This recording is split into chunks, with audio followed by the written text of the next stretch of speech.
जो दोनों देश एक नया अध्याय शुरू कर रहे हैं और वो है रक्षा सहयोग का।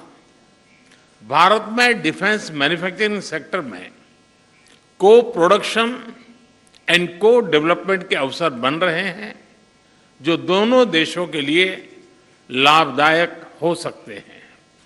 हमने दोनों देशों की सेनाओं के बीच नियमित रूप से जॉइंट एक्सरसाइज और ट्रेनिंग कोर्सेज आयोजित करने का भी निर्णय लिया। आतंकवाद और अलगाववाद के खिलाफ लड़ाई में भारत और इटली कंधे से कंधा मिलाकर चल रहे हैं। हमने इस सहयोग को और मजबूत करने पर विस्तार पूर्वक चर्चा की। फ्रेंड्स, भारत और इटली के बीच सदियों पुराने सांस्कृतिक और पीपल टू पीपल संबंध है। हमने वर्तमान समय की अवस्था का अनुसार इन संबंधों को एक नया स्वरूप और नई ऊर्जा देने पर विचार विमर्श किया। दोनों देशों के बीच migration and mobility partnership agreement पर चर्चा चल रही, उस पर जो चल रही वार्ता का विशेष महत्व है। इस समझौते के शीघ्र समापन से हमारे पीपल टू पीपल रिश्ते और सुदृढ़ होंगे। हमने दोनों देशों के उच्च शिक्षा संस्थानों के बीच सहयोग को बढ़ावा देने पर भी बल दिया। भारत और इटली के संबंधों की 75वीं वर्षगांठ मनाने के लिए हमने एक एक्शन प्लान बनाने का निर्णय लिया। इससे हम दोनों देशों की विविधता, इतिहास, science and technology, innovation, sports और अन्य क्षेत्रों में उपलब्धियों को वैश्विक पटल पर शोकेस कर सकेंगे। फ्रेंड्स, कोविड महामारी और यूक्रेन संघर्ष से उत्पन्न फूड, फ्यूल और फर्टिलाइजर के क्राइसिस से सभी देश प्रभावित हुए हैं। विकासशील देशों पर इनका विशेष रूप से नकारात्मक प्रभाव पड़ा है। हमने इस बारे में अपनी साझा चिंता व्यक्त की। इन समस्याओं के समाधान के लिए हमने संयुक्त प्रयासों पर बल दिया। भारत की G20 अध्यक्षता में भी हम इस विषय को प्राथमिकता दे रहे हैं। यूक्रेन संघर्ष के शुरुआत से ही भारत ने यह स्पष्ट किया है कि इस विवाद को केवल डायलॉग और डिप्लोमेसी के जरिए ही सुलझाया जा सकता है और भारत किसी भी शांति प्रक्रिया में योगदान देने के लिए पूर्ण रूप से तैयार है। हम इंडो पैसिफिक में इटली की सक्रिय भागीदारी का भी स्वागत करते हैं। यह बहुत खुशी की बात है कि इटली ने इंडो पैसिफिक ओशन इनिशिएटिव में शामिल होने का निर्णय लिया है। इससे हम इंडो पैसिफिक में अपना सहयोग बढ़ाने के लिए ठोस विषयों की पहचान कर सकेंगे। वैश्विक वास्तविकताओं को बेहतर तरीके से दर्शाने के लिए मल्टीलेटरल इंस्टीट्यूशंस में सुधार आवश्यक है। हमने इस विषय पर भी विचार विमर्श किया। एक्सेलेंसी, आज शाम आप रायसीना डायलॉग में चीफ गेस्ट के तौर पर शामिल होंगी। वहां आपका संबोधन सुनने के लिए हम सभी बहुत उत्सुक हैं। आपकी इस भारत यात्रा और हमारी उपयोगी चर्चा के लिए आपका, आपके डेलीगेशन का बहुत बहुत धन्यवाद। And your delegation. Thank you, sir. Now I call upon Her Excellency, Ms. Yogdina Meloni, President of the Council of Ministers of the Italian Republic, to deliver her remarks. Ma'am, the floor is yours. Dunque, buon pomeriggio a tutti. Ovviamente non posso Good evening to you all. partire dal ringraziare Let me, first of all, thank Prime Minister Modi tutta la nazione and India as a whole for the wonderful welcome that has been given to us. And this is further evidence of our hospitality, which is known the world over. But this is a further evidence of the deep friendship that is uniting our respective countries, and we are celebrating 75th year of such relations. And this has also been proven by the fact that this is my first bilateral visit in this region ever since I took office. And we want to further boost this relation. And this is the reason why we have decided to turn our partnership in a strategic partnership, because we have a very solid relationship. Just let me mention the trade relation. Let me just mention that in terms of trade between Italy and India, we have reached the record figure of almost 15 billion euros, which we have almost, and in 2 years we have more than doubled this trade. But we firmly believe that we can do even more than that. We firmly believe that for instance, reinserting direct flights between India and Italy can facilitate trade and investments.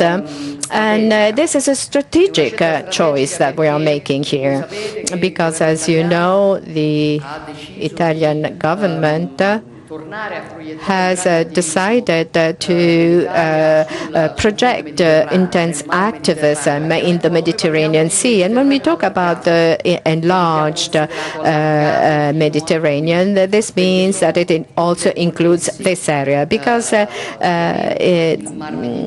Mediterranean Sea is interconnected with the Indo-Pacific, and we want to further increase this interconnection. We have many similarities. We are two peninsulas. We are 2,000-old tradition, relatively younger states, regions which have hard fought for their independence, for their freedom.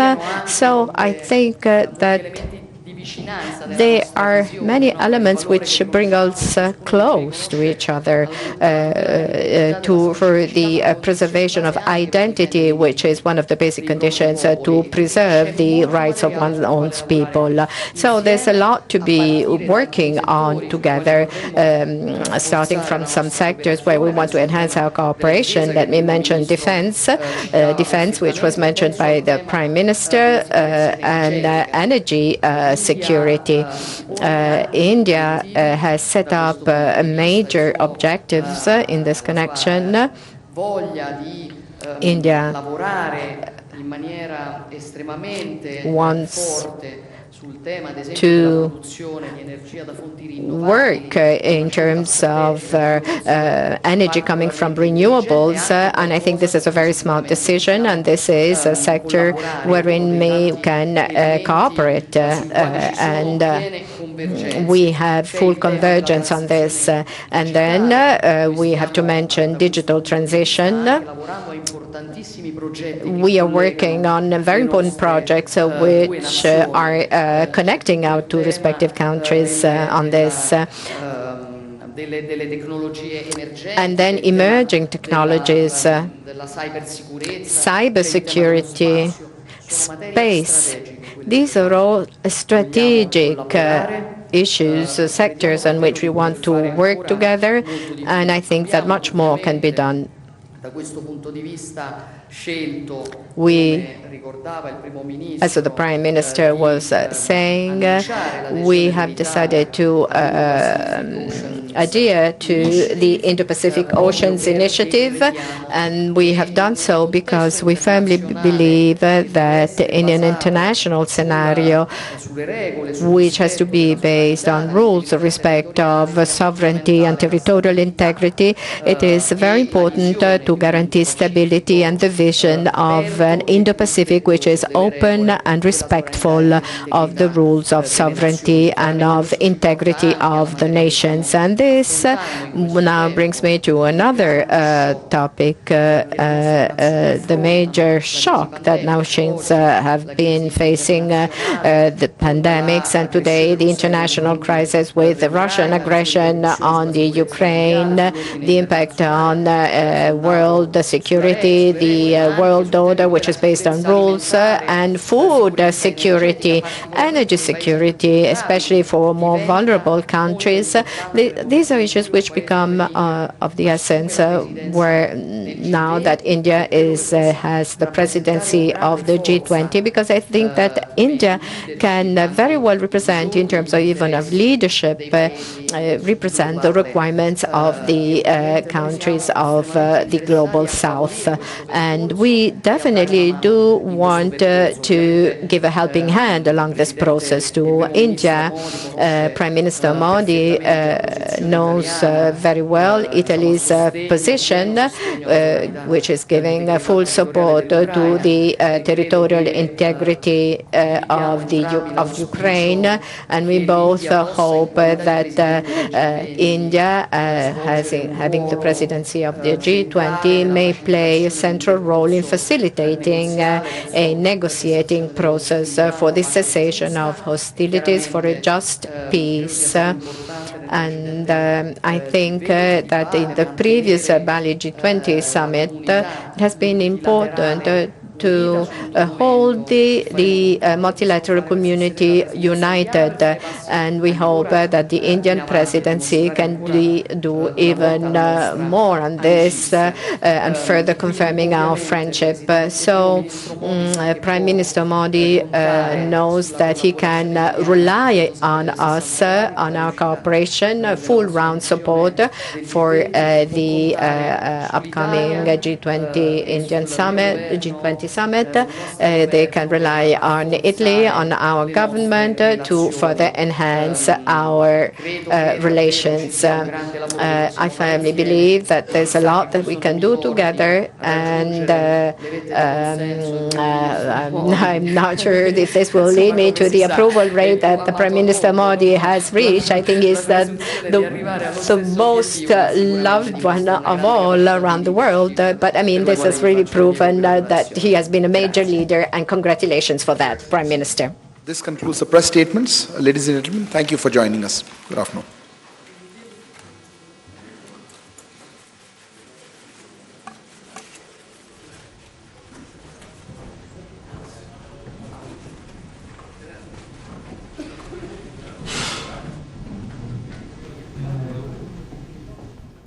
दोनों देशों के बीच द्विपक्षीय बातचीत के बाद आप देख रहे थे संयुक्त प्रेस कॉन्फ्रेंस। इटली के पीएम और उनके प्रतिनिधिमंडल का स्वागत किया प्रधानमंत्री नरेंद्र मोदी ने। अपने प्रेस संबोधन में इटली के निर्वाचकों ने उन्हें चुना है। इस ऐतिहासिक उपलब्धि पर मैं उनको बधाई देता हूं। साथ ही साथ प्रधानमंत्री ने कहा कि बाली में G20 के दौरान हमारी पहली बैठक हुई थी। आज की चर्चा बहुत सार्थक और उपयोगी रही। प्रधानमंत्री ने कहा कि भारत और इटली अपने द्विपक्षीय संबंधों की 75वीं वर्षगांठ मना रहे हैं। इन संबंधों को स्ट्रैटेजिक स्तर पर दर्जा देने का फैसला किया गया है दोनों देशों द्वारा। हमारे मेक इन इंडिया और आत्मनिर्भर भारत के अभियान से भारत में निवेश के अपार अवसर खुल रहे हैं। साथ ही प्रधानमंत्री ने कहा कि आईटी, सेमीकंडक्टर और स्पेस जैसे कई क्षेत्रों में संबंध बनाने पर जोर दिया। दोनों देशों ने भारत और इटली के बीच स्टार्टअप ब्रिज स्थापित करने की भी घोषणा की।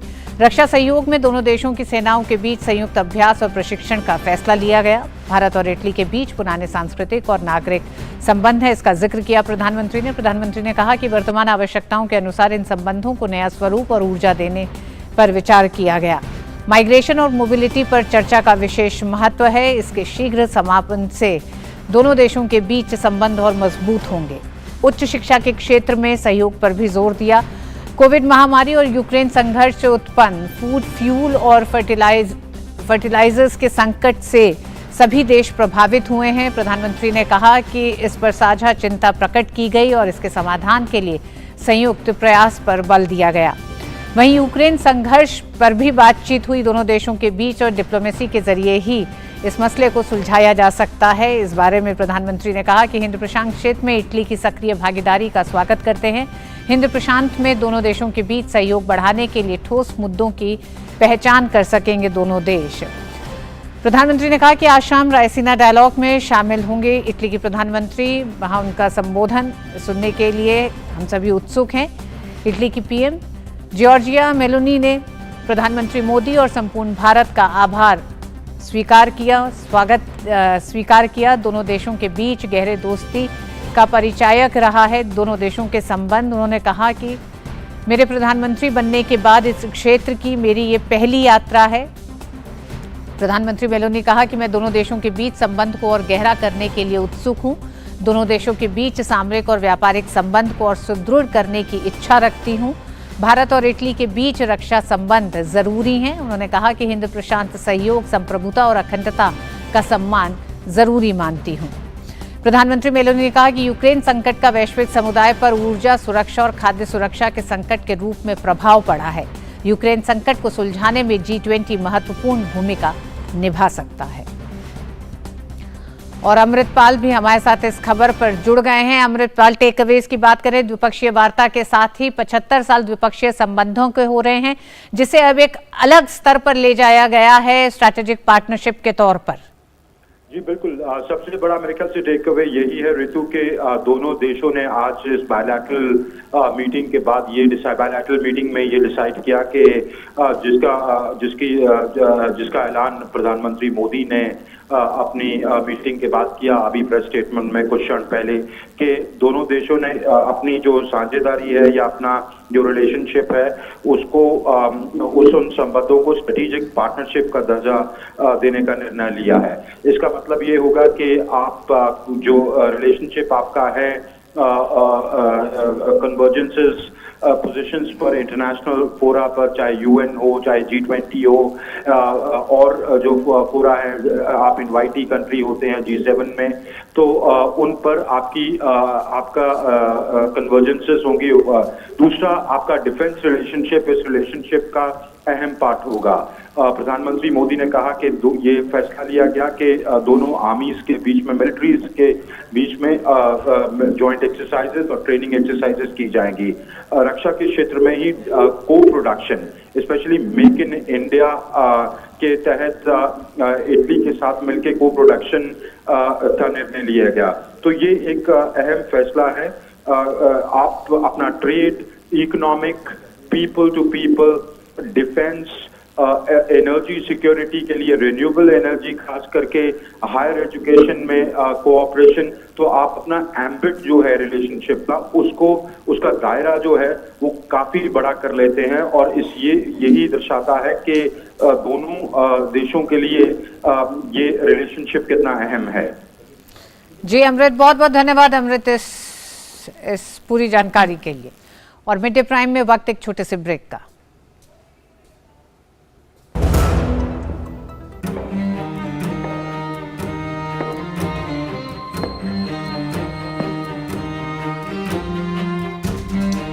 कब तक आप ऐसे फ्यूचर का टेंशन लेकर चलते रहेंगे? LIC के न्यू पेंशन प्लस के साथ अपनी पेंशन का प्लान बनाइए, क्योंकि ये प्लान आपके फ्यूचर के लिए मार्केट लिंक्ड वेल्थ क्रिएट करता है। और तो और इस प्लान में गारंटीड एडिशंस के साथ पेंशन पाने के कई ऑप्शंस भी हैं, so that you grow young and tension free. LIC